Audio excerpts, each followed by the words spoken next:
Vous vous demandez comment réduire le taux de sucre de façon naturelle? Chez Projet Écolo, on vous conseille 5 plantes médicinales qui peuvent vous aider avec ce problème métabolique. C'est parti!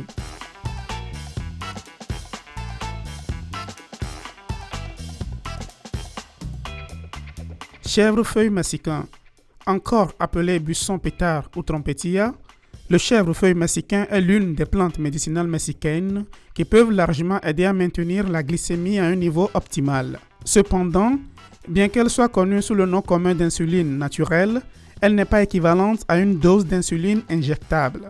Les parties les plus utilisées de cette plante dans l'herboristerie mexicaine pour traiter différents problèmes de santé sont les fleurs, les feuilles et les branches. Dans le cas de cette maladie métabolique, consommez de préférence les feuilles de cette plante en infusion. Feuilles de canneberge. L'un des meilleurs remèdes maison pour le diabète à base d'infusion est le canneberge. C'est l'une des meilleures plantes médicinales contre le diabète que nous aimerions bien vous conseiller. Pourquoi? Justement parce que les feuilles de cette plante contiennent des tanins, de l'acide oléanolique et de l'acide ursolique, de l'arbutine et certains alcaloïdes. Ces composants confèrent aux feuilles de canneberge des propriétés diurétiques, astringentes, anti-inflammatoires, antifongiques, antiseptiques, notamment pour le système urinaire, réduisant ainsi le taux de glycémie.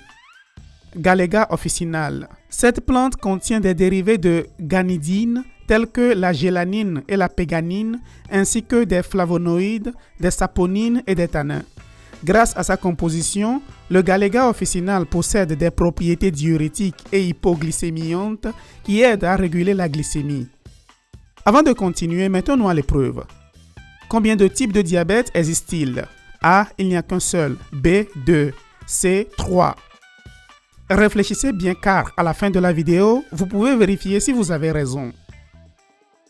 Cannelle. Une autre option pour le thé du diabète est d'en faire un avec de la cannelle. L'écorce du cannelier est ce qui nous donne l'épice de cannelle, largement utilisée en cuisine et en médecine. Ses ingrédients actifs sont l'huile essentielle, les coumarines, les mucilages, les glucides, les tanins et un composé appelé méthylhydroxycalcone ou MHCP.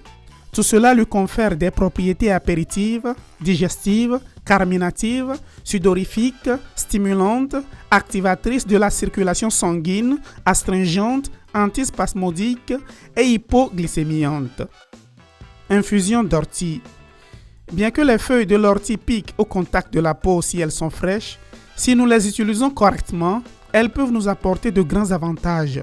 Parmi ces principes actifs, on retrouve l'acide caféique, l'acide gallique, l'acide linoléique, l'acide chlorogénique, le mucilage, les flavonoïdes, divers sels minéraux, la vitamine A, les tanins, les phytostérols, le tout en quantité différente selon la partie de la plante utilisée.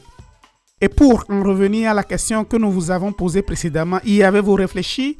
La bonne réponse est B. Il existe 2 types de diabète, le type 1 et le type 2. Si vous voulez découvrir les bienfaits d'autres plantes, ne manquez pas la playlist que nous vous laissons ici. Alors, dites-nous, connaissiez-vous les bienfaits de ces plantes médicinales? À très bientôt sur Projet Écolo.